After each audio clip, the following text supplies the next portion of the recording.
Bonjour, nous sommes les gentilshommes. Salut Dan, salut Connie. Salut Dan, salut Pascal. Yo, ça va les gars? Ça commence. Salut la voix de Connie. Je suis désolé. Il a fait une grosse soirée hier, Voilà, on m'excuse. Un peu malade. Bienvenue chères auditrices et auditeurs dans le nouvel épisode du podcast qui s'interroge sur les relations amoureuses. Petit rappel des faits, on est trois copains et on se pose beaucoup de questions sur les relations amoureuses. Et plutôt que de le faire entre nous, on a décidé chaque semaine d'inviter une femme et de lui poser tout haut les questions que d'habitude on se pose tout bas dans notre coin.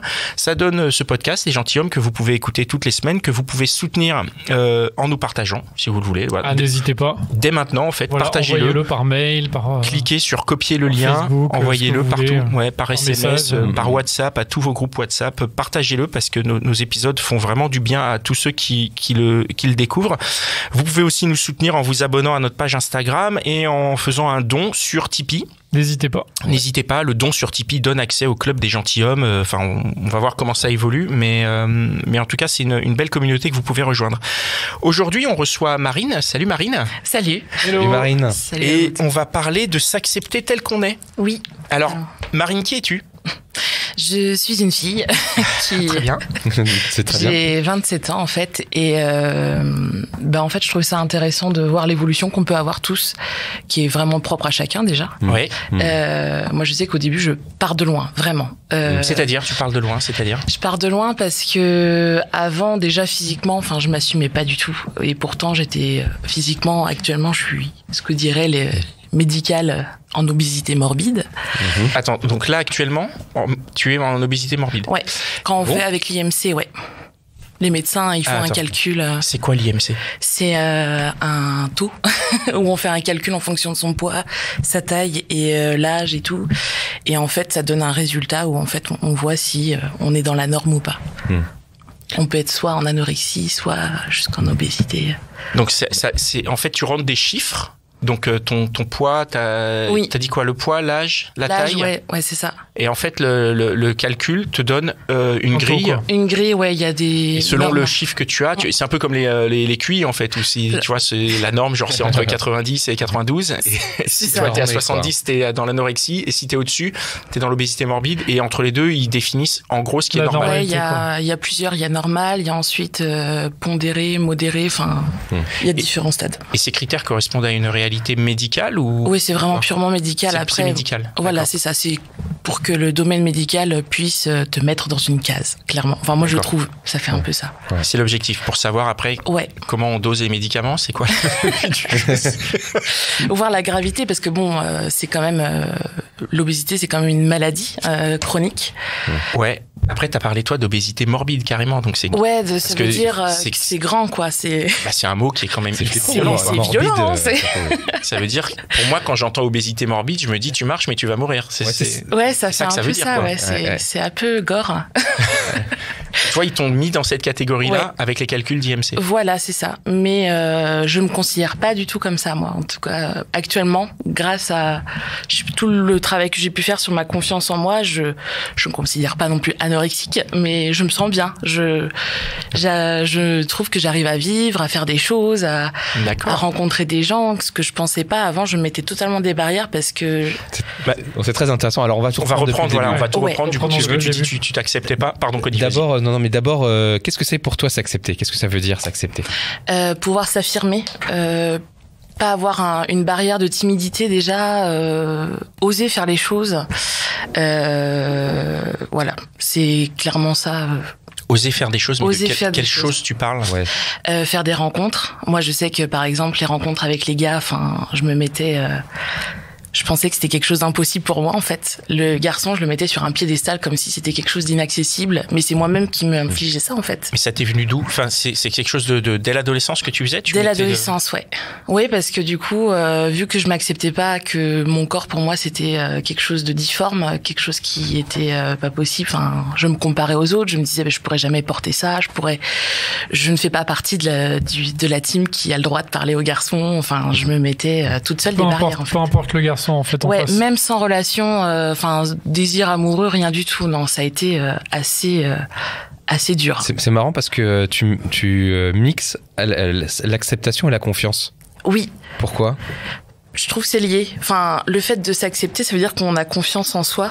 alors après c'est mon idée à moi, Ouais. mais c'est en lien de toute façon.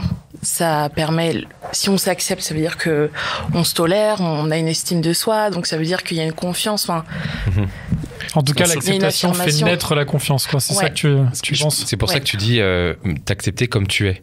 voilà. Ok. Donc, si on reprend le fil un petit peu, il y a un moment où t'es obèse, morbide depuis toujours, et il y a un moment où J'ai pas été c'est actuellement. Ah, c'est Avant, j'étais avant. en surpoids. C'était dans la case d'avant, quoi. J'étais j'étais même entre normal et surpoids, et en fait, tout de suite, je m'affligeais ça, en fait. Ouais. Et c'est au fur et à mesure où j'ai pris du poids. Eh ben, c'est ça on va commencer par ça, si tu veux bien. Ce qui Ouais. va nous intéresser, c'est à quel moment d'abord tu réalises que tu te mets ces barrières-là. À quel moment tu réalises ça et comment ça se passe?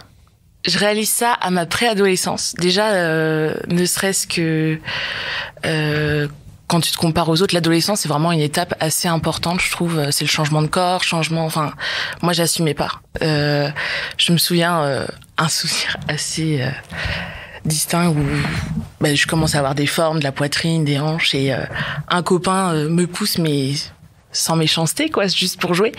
Et en fait, il se rend compte que j'ai une poitrine. Et quand t'es en 6e, enfin, j'assumais pas du tout. Et en fait, c'est là où je me suis dit, ah ouais, je commence à être différent des autres. Les autres, elles ont rien du tout. Enfin, on voit une différence, en fait. Et puis, il y a pas forcément de moquerie, mais on se compare aux autres. On dit, mais pourquoi elle porte pas ça? Enfin, pourquoi Et le petit copain, enfin pas le petit copain, mais le jeune homme, enfin le garçon qui t'a fait Oui. ça, il a pas du tout, il a rien remarqué, non? Si, il m'a fait une petite réflexion, Ah, il t'a fait mais une c'était réflexion, pas ok. méchant, en fait. Ouais. C'était, oh, dis donc, t'as de la poitrine. Enfin, lui-même, il s'attendait Il pas à captait ça, pas en fait. trop, ouais. Non, pas trop, non, c'est... Mais c'est toi, tu t'es dit, waouh. Ouais, Ça ça, t'a a fait, été limite, ça a traversé ma bulle intime là. Enfin, ça a été trop loin pour moi en fait. Et toi, touché. tu t'es pas accepté à ce moment-là, quoi. Ben en fait, j'ai remarqué qu'il y avait une différence en fait par rapport aux autres sur l'évolution. Enfin, on grandit pas tous de la même manière En au même 6e, moment. si t'avais des formes en 6e, c'est un peu précoce aussi. Ouais, c'est- C'est ça, ouais. C'est un peu tôt, ouais. Donc tu découvres la différence à ce Voilà, moment-là. on commence à découvrir la différence. Ouais. J'ai pas forcément durant le collège des moqueries, tout ça. C'est juste moi qui compare tout le temps, qui me sous-estime, ouais, voilà, c'est clairement se mettre des barrières. Et le point de départ de la façon dont tu te sous-estimes, comme tu dis, c'est physique. Ouais, clairement, dans ma manière d'habiller, c'est sac à patate. Je vais tout cacher, mettre des trucs très amples. Limite, mon frère m'avait dit, de toute façon, une fille, ça s'habille comme un garçon manqué. Ben, je m'habillais même des fois comme un mec. Enfin, je voulais vraiment me fondre dans la masse. C'était ça. Voilà. Donc en fait, le moment où l'adolescence, c'est le moment un peu où on se définit aussi, hein, Ouais. socialement, sexuellement et tout. Donc en fait, tu passes une adolescence où tu développes pas d'estime de toi. Ouais. Et donc, comment ça se passe quand tu arrives jeune adulte? Jeune adulte. Alors, ce qui m'a un peu sauvée, c'est de passer d'un milieu campagne à ville. C'est pas pour dénigrer. Moi, je viens de la campagne, il y a pas de souci. Ouais. Mais c'est pas les mêmes. Enfin, il y a beaucoup plus de gens, beaucoup plus de diversité. Enfin, on voit des personnes qui osent beaucoup plus. C'est plus Ne facile. serait-ce que vestimentairement. Enfin, c'est quand même beaucoup plus différent. Enfin, C'est plus facile de varié. se fondre dans la masse, Anonyme, en tout cas. plus anonyme. Anonyme, non, c'est pas forcément le côté anonyme. Enfin, c'est le fait que je vois beaucoup plus de personnes qui osent s'affirmer, ne serait-ce que dans les vêtements. Enfin, et puis c'est plus grand. Enfin, il y a T'étais plus dans de une choses à toute faire. petite ville, toi? Avant, Ouais. ouais, Quand t'étais ado. une petite campagne, ouais, Donc vraiment petite, où Ouais. genre limite tout le monde se connaissait. un petit peu, ouais. Ça va pas être Et un village, en fait. Ouais, Dan, il est C'était- toujours ouais. un peu étonné, tu sais. Et c'est à quel âge qu'il y a ce passage de village à la ville? Vers 18 ans. 18 ans. Pour aller à Ouais. la fac. Ouais, c'est ça, prépa, tout ça, ouais. Donc ça, Et- c'était cool. Et là, t'en es où sur ton parcours de l'acceptation de soi à ce moment-là? Du coup, tu vois ça, tu vois qu'il y a un peu plus de liberté dans la ville, Ouais. un peu plus de gens qui osent s'affirmer, ça te... Bah, du coup, je vais plus vers les autres. Alors, j'étais pas forcément timide. Enfin, j'ai pas eu de problème. J'avais des amis, tout ça. Mais là, j'avais encore moins peur d'aborder les gens et encore moins avec les garçons. J'osais. Alors, du coup, la première approche a été sur les sites de rencontres. les applications et tout. Et c'est vrai que ça fait du bien d'avoir un retour. Alors, ça peut paraître un peu naïf, mais quand il y a ce qu'on pourrait dire des fois les relous qui viennent, hey, t'es bonne, tout ça. Enfin, au début, on est content, hein. C'était sur quel site, toi? C'est des applications Ouais, des applications. Au début, c'était Badoo. Au début, j'avais commencé avec ça. Okay.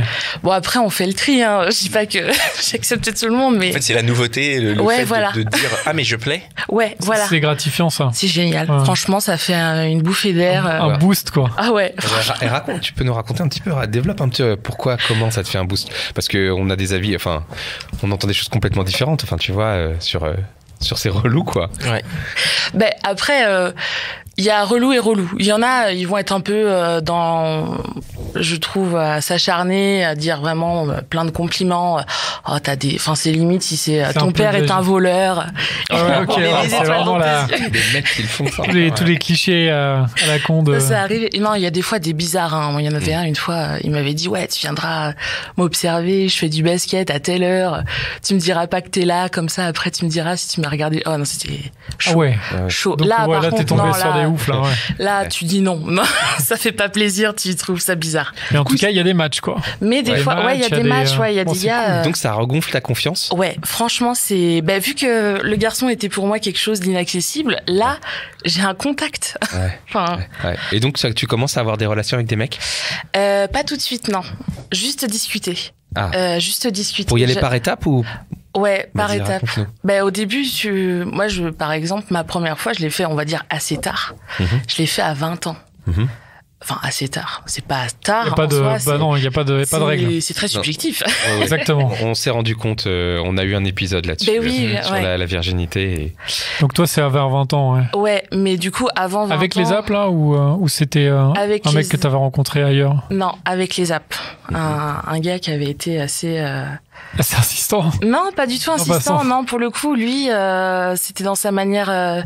Ce qui a fait que j'ai passé le cap en fait avec lui, c'est que il y avait toujours ce jeu de séduction en fait. Continuellement, c'était pas au début, vas-y, tout est gagné. C'est bon, c'est dans la poche, quoi. Non, c'était continuel. On sortait pas ensemble, on n'a jamais sorti ensemble, mais c'était toujours. Il me faisait paraître belle, il y avait des surnoms. Enfin, c'est ça que j'ai trouvé ça cool. Il n'y a pas forcément obligatoire d'être en relation sérieuse pour ressentir ces choses-là, quoi. Et tout ça dans une relation à distance? Non, du coup, là, on s'était vu. Là, vous étiez vu. D'accord, autant pas loin pour moi. De chez moi, ouais. Ok. Donc, pour retracer un peu, comment tu fais le passage du... donc, tu te mets sur l'appli, tu discutes avec des mecs, tu matches, donc tu te rends compte que tu plais, mais pour autant, tu ne les rencontres pas physiquement. Et après, quand je vois que ça commence à plaire de plus en plus, ouais. Et là, tu y vas. Accepte un rendez-vous dans un café, comme ça, Et comment ça se passe? Comment tu appréhendes ce rendez-vous? Puisque à ce moment-là, au moment où tu fais, par exemple, ton premier rendez-vous en vrai, avec un mec que tu as rencontré sur une appli, t'es comment, toi, par rapport à ton acceptation de toi-même? Ah, je stresse. Je me souviens, le tout premier, j'ai demandé à une copine de me faire un relooking, limite. Ah ouais? Parce que tu te disais, je vais pas lui plaire et tout. J'avais peur, de décevoir, ouais. Je m'étais dit, on sait jamais, vu qu'il y en a beaucoup qui disent, la photo, c'est différent qu'en réel, tu te dis, si ça se trouve, ça peut être pareil. Et en fait, bizarrement, du coup, moi, j'ai toujours fait en sorte qu'on voit mon corps. Enfin, qu'on voit, ok, t'as une fille qui va avoir des formes, tout ça, tu seras au courant au moins. Et parce que une fois, moi, j'ai fait le coup à une copine qui mettait que son visage et qui était assez forte. Et elle avait peur de cette rencontre. J'ai dit, mais envoie une photo de ton corps, pas forcément dénudé, juste avec une robe, je sais pas quoi. Le mec a dit, ah non, en fait, on va pas se voir, en fait. Ah ouais. Ouais. Et j'ai trouvé ça dur. Et donc, en fait, moi, je voulais pas vivre ça. C'était horrible. Tu te dis, je préfère prévenir un peu. Et voilà. Comme ça, au moins, si les mecs, ils aiment pas, ils matchent pas, quoi. C'est un peu dur, sinon. Et donc, avec ce premier garçon avec qui tu couches et tout, à ce moment-là, on a l'impression que ça te suffit. Que ça te suffit, que ça te remonte ton estime et tout. C'est encore dans l'ascension, ouais. Ouais. Qu'est-ce qui se passe alors après? Tu en veux plus? Ouais. Qu'est-ce que tu veux? Je m'arrête pas à un seul. Non, pour le coup, je rencontre énormément de mecs. Mais beaucoup. Enfin, beaucoup. Et quand tu dis rencontre? Je rencontre et je passe à l'acte aussi. Ok. Il y a tout. Et je me découvre aussi. Et en fait, ça a été problématique parfois. Parce qu'il y a le jugement des autres pour le coup. Pourquoi? C'est-à-dire? Compte, ouais. Je sais qu'il y avait des filles qui étaient, on va dire mes amies, étaient assez inquiètes et ont voulu avoir de la bienveillance, mais en étant maltraitantes. Parce que la bienveillance, je trouve que c'est assez subjectif. Hein. On peut être bienveillant et maltraitant face à quelqu'un, en fait, sans le vouloir. Et moi, un petit peu fait comprendre que mon attitude ressemblait à une pute, clairement. Parce que tu couchais avec trop de mecs, c'est ça? Ouais, pour elle. Parce mais comment elle le savait? J'étais pas non plus tu leur disais? Parce qu'a priori, elles s'en savaient rien. Oui, quoi, parce que des fois, c'était toujours, vu qu'elles étaient en couple, il y en a, ils aiment bien savoir ce qui se passe. Elles étaient en couple? Elles étaient en couple. Bah voilà. Pardon. Bravo, Pascal. Attends, et tu peux chiffrer elles s'ennuyaient, c'est ça, Pascal? pour qu'on comprenne. Chiffrer. Ben après, pour moi, c'est pas... un par soir, un par semaine, un par mois, deux par mois. Des fois, ça allait à 3 par soir. 3 par soir? 3 par soir, 3 par semaine. Ouais, je me disais. Même Dan, il a hurlé. Ouais, non. Même 3 par soir, c'est compliqué quand même. Comment tu t'organises là? Explique-moi. Ben non, mais même 3 par semaine, c'est dur à s'organiser. Tu fais des Uber et tout. C'est 3 par semaine, ouais, c'est chronophage. Après, c'est pas forcément, c'était 3 différents, mais il y en avait où c'était ça revenait, c'était des sex friends un peu, quoi. Une petite dream team, quoi. Voilà, c'est ça. Ça changeait en fonction des saisons. Bah, comme pour le basket, hein, on y revient. Et alors, dans ce moment-là, là où t'as plein d'amants, est-ce que tu oublies ton surpoids? Oui. Oui. Ben du coup, totalement, ouais, parce que déjà le fait de se mettre à nu, c'est intime, quoi. Et en fait, le moment où c'est le plus personnel, t'es dans un partage, enfin. Voilà, et puis tu te dis en plus ils reviennent te voir, ils te redemandent. Alors c'est peut-être un peu naïf de penser c'est pour toi, peut-être qu'il avait personne d'autre ce soir-là, j'en sais rien. Mais moi ça me faisait du bien de savoir qu'à chaque fois c'était lui qui revenait. Bah je pense en vrai si ça avait été vraiment nul, il serait pas revenu, je pense. Ben oui, ouais, même, non mais des fois on entend ces trucs, non mais il y avait que ça sous la main, quoi. Ouais. J'imagine le moment de se déshabiller la première fois devant par exemple le premier mec. Ouais. Ça a dû être extrêmement compliqué, non? Alors ouais, totalement, parce qu'en plus c'était plein jour dans son salon, plein jour, il y avait rien, c'était pas du tout drap pas le côté les rideaux, pas du tout, petite lumière et tout. Et t'as pas demandé, t'as pas. Eh ben non, j'ai foncé en fait. Je me suis dit faut pas réfléchir. À un moment donné, faut pas. Tu te jettes dans l'eau froide, quoi. Tu dis bon, c'est pas grave, j'y vais. On verra bien ce qui se passe. Mais d'un côté, des fois, je trouve que c'est intéressant aussi de pas trop penser et comme ça, on agit, on voit après si on se fait une petite analyse à soi-même. Est-ce que c'était cool? Mais c'est hyper flippant, hein, la première fois que tu te dessapes. Ouais. Devant une fille ou un garçon, c'est vraiment, moi je crois que j'ai vraiment, je pense que j'aurais pas fait moi en plein jour comme ça. T'as été plus moi courageuse que je m'en rappelle, c'est rideau tiré, machin, lumière tamisée, enfin même j'en voyais rien et encore j'étais flippé déjà. Ça dépend de chacun. Mais ouais, non mais c'est. Et du coup, comment ça se passe ton rapport au corps justement? Alors, ça veut dire qu'avec plus t'as d'amants et plus t'es détaché, plus t'arrives à te mettre nu devant eux, plus t'arrives à te libérer. Ouais, en fait, limite, je me mettais la règle de pas mettre dans le noir, pas sous la couette, pour garder ça, pas me. Pour te dire, je m'assume, quoi. Ouais, voilà. Et ça marche. Et ça plaisait des fois aux gars de se dire pour une fois, c'est dans la lumière, enfin. Parce que après je connaissais pas toute leur vie intime, mais bon, y a pas mal de filles quand même qui aiment bien encore soit garder des t-shirts, soit chacun se met en confiance, quoi. Ouais, des mecs aussi, je pense. Hein. Moi j'ai une petite question par rapport à, je sais pas si par rapport à ce que tu dis, mais donc tu as cette première fois qui se passe bien, et après tu vas consommer beaucoup.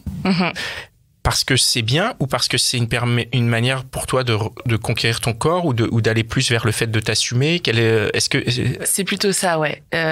C'était pour essayer encore plus de m'accepter et je le vois sur l'évolution de mes vêtements, ce que je pouvais porter. C'est-à-dire, tu peux nous au début, parce que t'en parles beaucoup de l'aspect vestimentaire. Non, mais c'est vrai que ça renvoie à quelque chose, ça renvoie une image.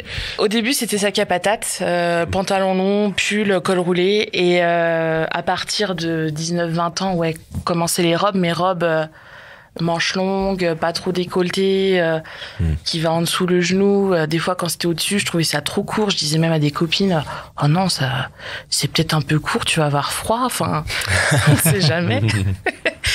Et puis maintenant, même avec le corps que j'ai, ça me dérange pas d'être en short, quoi. en short qui va en dessous le genou, mettre des décolletés. Maintenant, je mets plus du tout de barrière. Ouais, ça fait du bien. Donc c'est vraiment grâce à toutes ces rencontres, ça t'a décomplexé un peu. C'est ça. Ça permet de s'affirmer plus, vaincre un peu sa timidité et puis dédramatiser en fait. Il y a un truc que je saisis pas tout à fait. Est-ce que qu'est-ce qui dans toutes ces rencontres que t'as faites vraiment te donne de la confiance, parce qu'il y a une partie sexualité, mais il y a une partie aussi attrait de ces mecs qui reviennent, donc l'intérêt qu'ils ont pour toi. Qu'est-ce qui là-dedans te fait Ce qu'ils peuvent dire aussi. Ce qu'ils peuvent dire. Qu'est-ce qu'ils te disent par exemple? Je me souviens une fois où plein dans l'acte, il me dit tu es magnifique, et ça m'est resté. J'ai trouvé ça super beau en fait sur le moment où en pleine intimité c'est trop bien. Ils me disent tu es magnifique. Et t'as noté Pascal, c'est bon? J'espère surtout que nos auditeurs ont noté. Ouais, exactement. Non mais c'est hyper beau. Ouais. Ça devait être hyper. Et ça a été le déclic où après. Hyper plaisir quoi. Ouais, ça a été après où je me suis dit voilà, c'est bon, ça y est, j'ai plus forcément besoin de voir autant de mecs. On allait y arriver. Alors, qu'est-ce qui se passe après tout ça? Après, c'est pas que je vois plus personne, je vois, mais beaucoup moins. Tu changes tes critères, peut-être? T'as d'autres envies? Déjà, peut-être aussi l'envie de se poser. Ouais. Se poser, essayer quelque chose de sérieux. Mais à quel âge? Là, ça fait 2-3 ans que je suis dans ce mode-là. 24-25 ans, disons. Ouais, voilà, c'est ça. Et alors, comment tu t'y prends? Là, du coup, c'est pas pareil parce que c'est dévoiler ses sentiments et c'est pas facile, je trouve. C'est un autre exercice là. Ah oui. Mais pourquoi tu veux te poser exactement? Non. Question. Non, mais quelle idée, c'est vrai. Non, ce que je veux dire, c'est que je comprends, mais est-ce que tu identifies le pourquoi? Qu'est-ce qui fait que là, tu te dis, j'ai envie de me poser, t'as envie de partager? Dis-nous un peu. C'est partagé, mais parce que souvent, j'ai beaucoup été avec ce qu'on appelle des sex friends. Ouais. C'est bien, on partage des choses, mais il y a toujours une limite où des fois, ils nous ramènent, il y a une fille qui m'intéresse. Ouais. Voilà. L'exclusivité. Donc, on n'a pas l'exclusivité, et puis des fois, moi, j'aimerais bien juste, viens, on part en vacances, viens, on va en soirée, comme ça, je conduirais pas, je pourrais boire, des trucs comme ça. C'est, savoir que, et puis même, je sais pas, construire une maison ensemble. Donc t'as envie d'avoir des projets avec une personne. Des projets communs et des projets à soi, pas oublier. Et donc les sentiments, ça veut dire aussi se dévoiler d'une façon différente. Ouais. Et là, je sais que j'ai beaucoup plus de difficultés là. Ah. Pourquoi? C'est une autre intimité là pour le coup. Ouais. C'est une autre intimité, c'est faire pas forcément tout dévoiler son jardin secret, mais c'est encore se dévoiler un peu de soi. T'as fait des rencontres ou t'as eu des petits copains avec qui t'as commencé à... La plus longue, ça durait 1 mois. C'est pas chaud. Pour Dan, c'est un début. Franchement, j'ai envie de dire, c'est déjà vraiment pas mal, quoi. Ouais. Mais alors, qu'est-ce qui s'est passé? Déjà trop long. C'est quoi la différence à ce moment-là dans cette histoire de 1 mois par rapport à celle d'avant? Je veux dire, du point de vue de ton acceptation de toi-même. Désolé, tu peux répéter? Vous pouvez répéter la question? C'est dans cette histoire dans laquelle, a priori, tu y allais plus pour avoir une relation sentimentale. Ouais. C'est quoi la différence? Quelle a été comment tu l'as approchée? Comment tu es rentré dans cette relation par rapport aux autres relations qui étaient des relations plutôt sexuelles, tu vois?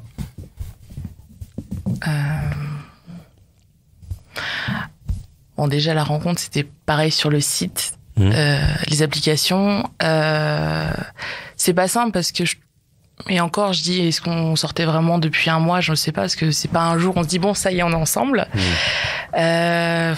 L'approche est pas la même, la séduction non plus. Du coup, par exemple, là, si on parle de séduction, sur les apps, avec ce que tu as vécu avant, j'imagine que la séduction ne doit pas être du tout la même que quelqu'un qui t'intéresse et avec qui tu voudrais partager des sentiments. C'est ça. Alors, comment ça s'est passé pour toi à ce moment-là? Parce que là, il a fallu te dévoiler. Je trouve que je me suis dévoilée, mais pas tant que ça au final. 1 mois, c'est trop court. J'ai juste appris à connaître comment était cette personne. Pas au quotidien, parce qu'on se voyait pas forcément tous les jours, mais on va un peu plus loin, quoi, dans son caractère. Est-ce que c'est compatible? Ouais. Et comment toi, tu as réussi à te dévoiler alors? Parce que là, du coup, je me dévoilais. Il devait venir avec moi en soirée. En soirée, des fois, t'as comment dire? Vas-y. Plus détendu. Quand t'es en soirée, t'es détendu, t'es avec tes potes, donc t'es toi-même de toute manière. Donc tu l'avais présenté tes potes et tout? Ouais. Ah ouais. Donc là, c'est quand même vraiment une étape. Enfin, ça veut dire que vous envisagez quelque chose. Ben ouais, j'espérais en tout cas. Ouais. C'est intéressant cette histoire de soirée. Vas-y, continue sur le fait que aller en soirée avec un petit copain, c'est un moment où tu le fais rentrer dans ton intimité. Ben totalement, parce que moi je sais que mes potes, ils connaissent toute ma vie avant que ce gars peut me connaître. Donc, soit il peut sortir un dossier que t'as pas envie, bon, c'est sorti. Ouais, bien sûr. C'est ça. Ou alors même, ne serait-ce que t'es pas toujours avec lui, mais l'autre va parler avec tes amis, ils vont parler de toi et sans que tu le saches, et il peut en apprendre un peu plus sur toi en fait. Donc moi, je trouve ça intéressant en fait en soirée. Quand c'est comme ça. Donc à ce moment-là, quand tu vas en soirée avec lui, c'est que tu as assez confiance ou assez dans la relation pour que éventuellement il y ait un vilain dossier qui sorte. Un dossier. Ouais, voilà. Évidemment, si c'est des potes, ils vont pas faire ça. Enfin, je pense que tu devais avoir assez confiance quand même en toi. Oh, oui, ouais, pour le coup, ouais, ça me dérangeait pas quoi qu'ils sachent. Et ça a été difficile à faire? Pas tant que ça, non. Pourquoi? Je pensais que ça serait plus difficile, que ça. Parce que déjà, en plus, dans la bande de potes, je suis celle qui ramène peut-être le moins de gars, enfin, en tout cas, officiels, en soirée. Donc, du coup, dès qu'ils en voient un, c'est qu'est-ce qui se passe, quoi? Qu'est-ce qui se passe? Il l'accueille bien, ils sont sympas. Ouais, du coup, ouais, il l'accueille bien. Voilà. C'est ça, c'est déjà ça. C'est cool. Non, franchement, ils sont cool, ils sont pas méchants, ils meurent pas. Et alors, le retour de soirée, ça s'est passé comment avec ce garçon? Alors, faut savoir qu'il y a eu 2 soirées. Une première où ça s'était plutôt bien passé, la deuxième où je l'ai largué. Parce que ça m'a saoulé en fait. Qu'est-ce qui t'a saoulé? Quand même. Le coup de la soirée, c'est chaud. Vas-y, viens en soirée voir mes potes et je te largue à la sortie. Ouais, non, c'est pas dans la soirée qui m'a saoulé, c'est parce qu'en fait, c'est son comportement, son attitude, ça me correspondait pas, quoi. C'était De quoi tu parles? Enfin, moi, ça me convenait pas comment il était. Après, je pense que ça pouvait convenir à quelqu'un d'autre, mais moi, ça allait pas, quoi. Sa manière d'être, ses idées, sa manière de vivre, trop casanier au final et sortait pas beaucoup. Moi, j'ai besoin. Et donc, à l'issue de cette soirée avec tes potes, tu te rends compte que ça te convient pas? Non, il y avait déjà plusieurs jours, j'ai essayé de lui dire, mais en fait, il entendait pas. Et je me souviens que ces soirées-là, il y a eu 2 ruptures. Une amie aussi, et puis moi. C'était pas la meilleure soirée. Ouais. Mais après, ça a été dit, j'ai dit calmement, je me suis pas énervée, et puis bon. Il l'a un peu mal pris, mais... Oui, ouais. Donc c'est toi qui l'intègre. Lui, il était chaud encore pour rester. Ouais, vraiment. En plus, il était au taquet, quoi. Ça faisait 1 mois et je lui avais pas dit « ça fait 1 mois qu'on est ensemble ». Lui, il disait à tout le monde « ça fait 1 mois qu'on est ensemble, c'est génial, tout ça ». Et il a pas essayé de te reconquérir après? Non, mais je pense... Il a été blessé dans son ego. Ouais, je pense... j'ai pas non plus été très cool, je pense. Faire ça après une soirée, enfin, il y a mieux, quoi. Ouais. Bon. Et donc, le fait que ce soit toi qui le quitte et pas lui, est-ce que tu penses que... Enfin, quel impact ça a sur ton... c'est ton cool. ego. Ouais, sur ton ego. C'est cool de savoir que c'est à soi qu'on... Que t'as le choix. Pardon. Ouais. On choisit. Ouais. C'est nous qui décidons que... D'ailleurs, avec les plans que je pouvais avoir, c'était toujours moi qui mettais un terme. Je voulais avoir ce pouvoir-là de dire c'est moi qui ai dit on arrête. Mais des fois, tu peux pas. Non, mais si t'es à fond sur le mec, oui, et si je suis à fond, mais si à un moment j'étais plus à fond, je voyais que j'arrêtais. Ouais. T'arrêtais avant qu'il arrête. Ouais. Tu disais vas-y, j'arrête parce que comme il ça, va peut-être arrêter dans 2 semaines. C'est moi qui dis. Garde la main. Et aujourd'hui alors, t'en es où? Aujourd'hui, je vois plus grand monde parce que j'ai pas forcément le besoin et actuellement il y a un garçon qui m'intéresse. Ouais. Et je veux dire du point de vue de l'acceptation de toi. Ah pardon. Enfin mais on peut venir aussi. Ça va avec, on va y aller. L'acceptation de soi, je me sens bien. Je me sens bien. J'aime ce que je fais. Je fais du roller. Enfin, je fais plein de choses en fait et c'est génial en fait de se dire que on se met plus de limites, plus de barrières, qu'on se punit plus soi-même en fait. Enfin moi je me sais que dans mon moral ça me fait du bien. Après je dis pas tous les jours c'est pas rose, hein. On a tous des moments et des bas, mais franchement déjà de partir sous ce point de vue-là, de se dire on se met plus trop de limites, je trouve que ça ouvre des portes. Et comment tu vas le serrer celui qui te plaît là? Je vais prendre mon temps. Je vais prendre mon temps. C'est un pote déjà, je le connais. C'est un vrai pote, ouais, qui vient pas du NAP ou... Non, ça je le connais depuis quelques années, mais c'est un grand timide. Bah, s'il nous écoute... Je sais pas. C'est vraiment un grand timide. Ouais, vraiment. Mais bon, peut-être qu'il y a moyen.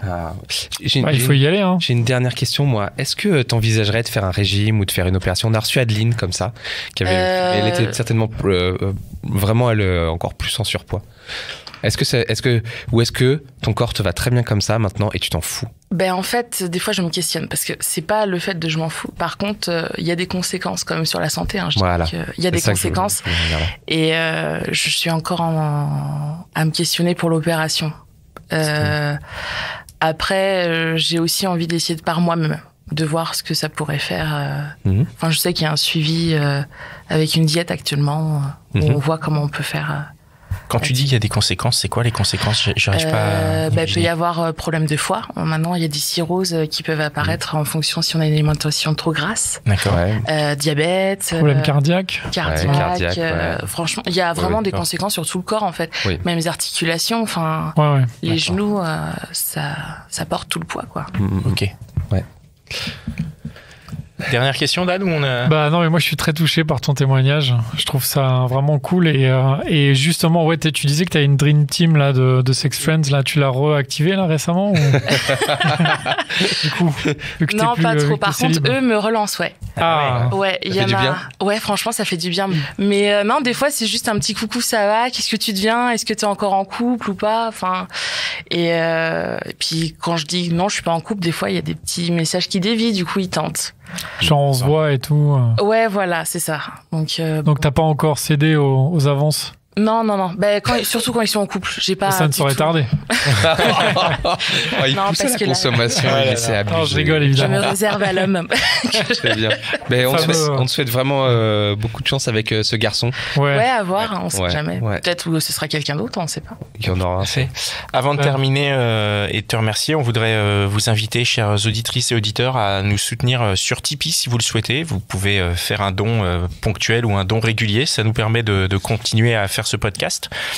N'hésitez pas, faites-vous plaisir, c'est important. Il y a des contreparties. Je vais les dire. Il y a quoi comme contrepartie? Il y a un épisode. Il y a l'épisode en exclusivité. Il y a le club des gentilshommes qui est génial. Il y a un club échangiste aussi que tu voulais ouvrir. Un club échangiste des gentilshommes qu'on va ouvrir. On va ouvrir ça dans un camping-car pour pouvoir aller faire ça partout en France. Il y a des news. Il y a une petite news tous les mois. Il y a des news tous les mois en audio. Il y a eu les pilotes qui ont été passés. Là, on est à la rentrée. Ah oui, pardon. Ouais. Mais peut-être il y aura d'autres pilotes. Donc il y a des pilotes. Et voilà. En tout cas, vous pouvez nous soutenir sur Tipeee. Et puis même si juste il n'y a pas besoin de contrepartie pour certains, il y a juste l'envie de nous soutenir et de nous dire on aime ce que vous faites, ce qui est le cas. On reçoit beaucoup de messages qui nous disent qu'ils aiment ce que vous faites. Il y a plein de gens qui juste nous donnent quelques euros et nous disent merci, j'adore. Voilà. Et ça nous permet de continuer, ça nous permet de financer des petites choses comme le community management, la communication, le salaire mirobolant de Mitch. Mitch, tu vas y prendre de plus en plus cher en plus. Il coûte super cher, c'est un Américain. Et voilà, c'est pour ça. Donc merci à tous ceux qui nous soutiennent sur Tipeee, merci à ceux qui vont nous soutenir sur Tipeee et merci à tous ceux qui vont partager cet épisode parce que vraiment moi j'ai été très touché par le sujet. Merci beaucoup Marine d'être venue nous partager ça. Merci à vous. Je pense que ça va parler à énormément de gens qui nous écoutent. En tout cas c'est le but. Voilà, c'est terminé. Merci Mitch. Merci Mitch. Merci les gars, merci à Cynthia, merci à Pierre et Ben du studio Restless chez qui on enregistre et merci à vous qui nous écoutez. On se retrouve la semaine prochaine pour un nouvel épisode. Ciao, merci. Ciao.